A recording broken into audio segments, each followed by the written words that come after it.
بسم اللہ الرحمن الرحیم۔ السلام علیکم۔ ابو درداء رضی اللہ تعالیٰ عنہ نے بیان کیا کہ میں نبی کریم صلی اللہ علیہ وآلہ وسلم کی خدمت میں حاضر تھا کہ ابو بکر رضی اللہ تعالیٰ عنہ اپنے کپڑے کا کنارہ پکڑے ہوئے گھٹنا ظاہر کیے ہوئے آئے۔ نبی کریم صلی اللہ علیہ وآلہ وسلم یہ حالات دیکھ کر فرمایا کہ معلوم ہوتا ہے تمہارے دوست کسی سے لڑ کر آئے ہیں۔ پھر ابو بکر رضی اللہ تعالیٰ عنہ نے حاضر ہو کر سلام کیا اور عرض کیا، یا رسول اللہ صلی اللہ علیہ وآلہ وسلم، میرے اور عمر ابن خطاب کے درمیان کچھ تکرار ہو گئی اور اس سلسلے میں میں نے جلدی میں ان کو سخت لفظ کہہ دیے، لیکن بعد میں مجھے سخت ندامت ہوئی تو میں نے ان سے معافی چاہی۔ اب وہ مجھے معاف کرنے کے لیے تیار نہیں ہیں، اس لیے میں آپ کی خدمت میں حاضر ہوا ہوں۔ آپ صلی اللہ علیہ وآلہ وسلم نے فرمایا کہ اے ابو بکر، تمہیں اللہ معاف کرے۔ 3 مرتبہ آپ نے یہ جملہ ارشاد فرمایا۔ حضرت عمر کو بھی ندامت ہوئی اور ابو بکر صدیق رضی اللہ تعالیٰ عنہ کے گھر پہنچے اور پوچھا، کیا ابو بکر گھر پر موجود ہے؟ معلوم ہوا کہ نہیں، تو آپ بھی نبی کریم صلی اللہ علیہ وآلہ وسلم کی خدمت میں حاضر ہوئے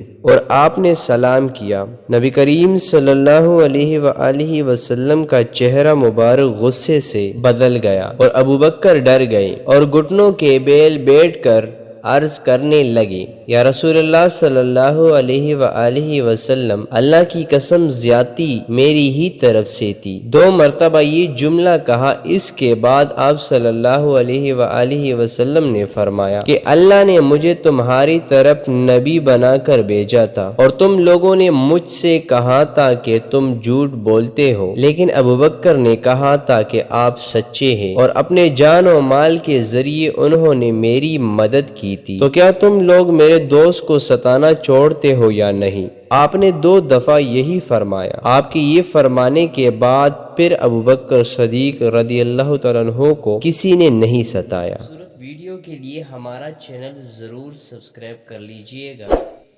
اور بیل آئیکن کو بھی دبا لیجئے گا تاکہ ہمارے نئی ویڈیو کی اپڈیٹ آپ تک پہنچ سکے۔